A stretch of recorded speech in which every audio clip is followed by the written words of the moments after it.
Hello friends, जय श्री कृष्णा, राधे राधे। कैसे हैं आप सब? आई होप आप सब अच्छे होंगे। आज इस वीडियो में मैं आपको बताने जा रहा हूँ आज इस वीडियो में आपको मैं बताने जा रहा हूँ सप्तमी का महत्व, गंगा सप्तमी पूजा विधि, गंगा सप्तमी की कथा। पूरा इसी वीडियो में मैं आपको बता दूंगा। सबसे पहले गंगा सप्तमी का महत्व। शास्त्रों के अनुसार वैशाख मास के शुक्ल पक्ष की सप्तमी तिथि के दिन माँ गंगा स्वर्ग लोक से भगवान शिव की जटाओं में से आई थी, जिस कारण यह दिन गंगा सप्तमी के रूप में मनाया जाता है। इस दिन गंगा जी की उत्पत्ति हुई, इसलिए इसे गंगा जयंती के नाम से भी जानते हैं। मान्यता है कि आज के दिन गंगा नदी में स्नान करने से मनुष्य के जीवन के सभी पाप नष्ट हो जाते हैं और मनुष्य को मोक्ष की प्राप्ति होती है। जब सप्तमी के दिन मंदिरों में भी विशेष पूजा अर्चना की जाती है इसमें। अब मैं आपको अपना दूसरा इसी से अपनी बात बताऊं। ये है शास्त्रों के अनुसार फ्रेंड्स।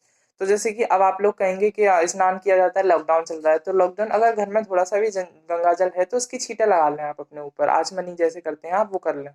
दूसरा, अब आप कहेंगे आपने कहा था अक्षय तृतीया पर गंगा माँ आई थी। जी हाँ, अक्षय तृतीया पर ही गंगा माँ धरती पर आई थी। लेकिन एक वजह थी, भागीरथ जी उन्हें लेकर आए थे। जैसा कि आप सब जानते होंगे, भागीरथ जी ही ने ही जो है लाए थे। उनके वेग और उनका इतना वेग था कि पूरी धरती जो है नष्ट हो जाती। इस वजह से शिव शंकर जी ने उन्हें अपनी जटाओं में लिया। उसके बाद जब उनका वेग शांत हुआ तब उन्हें नीचे छोड़ा। तो एक बार मैं आपको कथा सुनाऊंगा, उसमें आ जाएगी। जुहू ऋषि जो थे, उन्होंने उन्हें पी लिया था। इसलिए दोबारा से भागीरथ जी और सभी देवी देवताओं ने प्रार्थना की, तब जाके उन्हें वापस से हुआ। तो दूसरा जन्म कह सकते हैं हम, गंगा सप्तमी पर दूसरा जन्म हुआ माता जी का। ये हो गया सप्तमी का महत्व फ्रेंड्स। अब मैं आपको बताऊंगा गंगा सप्तमी का शुभ मुहूर्त। फ्रेंड्स, सबसे अच्छा है, मैं शुभ मुहूर्त आपको बताऊंगा। साल 2020 में, मैं आपको बताऊं, साल 2020 में गंगा सप्तमी, आज कैमरा थोड़ा सा हल रहा है फ्रेंड्स, सॉरी। साल 2020 में गंगा सप्तमी का पर्व 30 अप्रैल बृहस्पतिवार को है, अर्थात कल है। आज मैं वीडियो अपलोड कर दूंगा, कल है ये। सप्तमी तिथि प्रारंभ होगी 29 अप्रैल सायकाल 3:12 पर। आज 3:12 पर जो है सप्तमी की तिथि जो है प्रारंभ हो चुकी है। सप्तमी तिथि का क्या क्या क्या बताने वाला था मैं। सप्तमी तिथि समापन होगी 30 अप्रैल सायकाल 2:39 पर, 2:39 पर, शाम के। शाम से मतलब है रात के इतने बजे जो है वो खत्म होगी कल। और गंगा सप्तमी पूजा का संध्या मुहूर्त होगा प्रातः काल 10:11। संध्या मुहूर्त जो है उसका, वो 11 बजे का है फ्रेंड्स, 1 मिनट कम है 11 बजे से। और मुहूर्त होगा प्रातः काल का। आपको बता रहा हूँ मैं, प्रातः काल मतलब सुबह 11 बजने में 1 मिनट कम है, वो शुभ मुहूर्त है। और शाम का जो मुहूर्त है वो है 1:38 तक है। रात के 1:38 तक आप कभी भी पूजा कर सकते हैं। पूजा की कुल अवधि 2 घंटे 39 मिनट की होगी। पूजा करने की जो कुल अवधि होगी वो 2 घंटे 39 मिनट होगी फ्रेंड्स। बहुत इजीली जो है मैं आपको बता रहा हूँ, आप सोच लीजिए। अब मैं आपको बताता हूँ गंगा सप्तमी की कथा। आपको मैंने महत्व बता दिया गंगा सप्तमी का, और दूसरे में मैंने आपको मुहूर्त बता दिया। थर्ड टॉपिक है गंगा सप्तमी की कथा।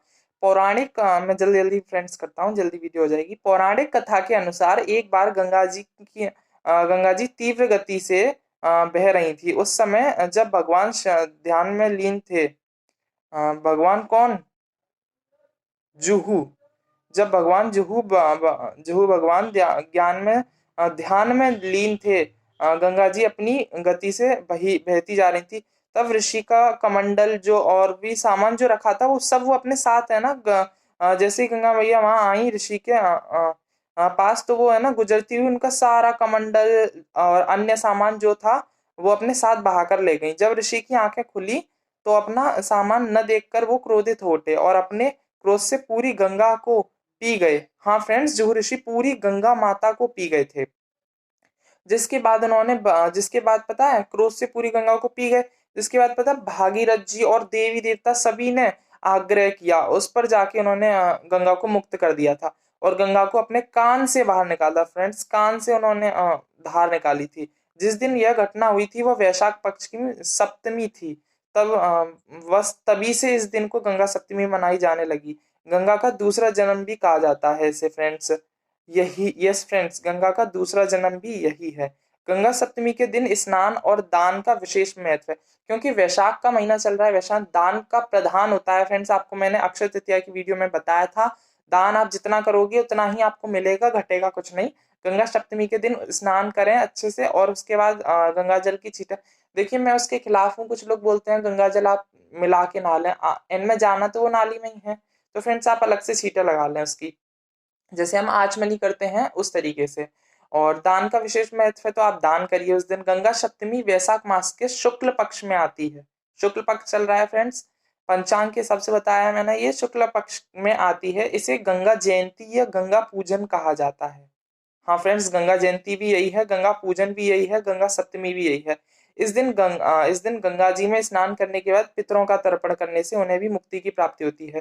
पितरों का तर्पण करना चाहिए गंगा जी में स्नान करने के बाद, क्योंकि भागीरथ जी का गंगा जी को लेकर आना धरती पर भी एक ही था कि उन्हें अपने पितरों को मुक्त कराना था, श्राप मुक्त। इस वजह से उन्होंने यहाँ लेकर आए थे, और उन्हें भी मुक्ति मिलती है पितृ तर्पण करने से। और आज हम आपको इस वीडियो में गंगा सप्तमी 2020 में कब है, पूजा का शुभ मुहूर्त, पूजा विधि और इसके महत्व के बारे में बताएंगे फ्रेंड्स, जो कि मैं बता चुका हूँ आपको, प्रॉपर तरीके से मैंने आपको बताया है फ्रेंड्स।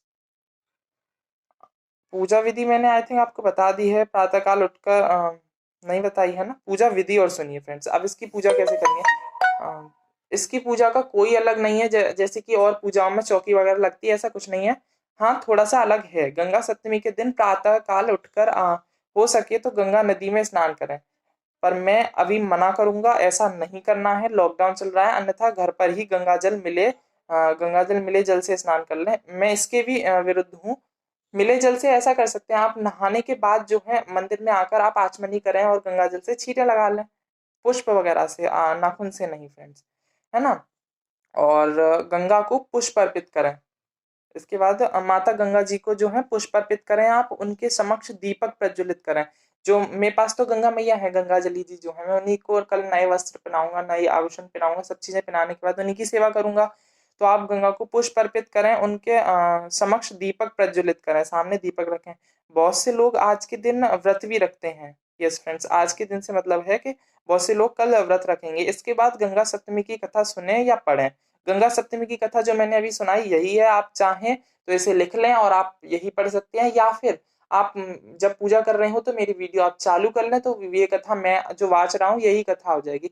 पर कभी भी कथा खाली हाथ नहीं सुनी जाती है, आप चावल या मतलब अक्षत या पुष्प, कुछ भी, अक्षत चावल से कहते हैं, पुष्प फूल, कुछ भी हाथ में लेकर कथा सुने, और उसके बाद वो माता के चरणों में अर्पित कर दें, है ना। और व्रत रहते हैं जैसा कि मैंने आपको बताया, ये गंगा नदी के घाट पर पितरों का तर्पण करके इसके बाद किसी जरूरतमंद व्यक्ति को, ब्राह्मण को पितरों के लाभ से दान अवश्य करें। अब आप तट पर तो जा नहीं सकते, लेकिन पितृ तर्पण अगर आप कर रहे हैं तो आप दान जरूर करें ब्राह्मण को किसी के। और शाम के समय फिर से गंगा जी का विधिवत पूजन और आरती कर पूजा संपन्न करें। मतलब जैसे आपने सुबह किया था, पुष्प अर्पण करके, दीप प्रज्वलित करके, जो आपने पूजन किया था, उसी तरीके से आप शाम को भी पूजा करें और गंगा माता जी की आरती भी करें।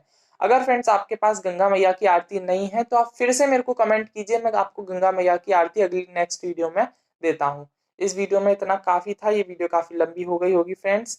इसी के साथ जय Shri Krishna, Radhe Radhe, bye bye. I hope आप समझ रहे होंगे।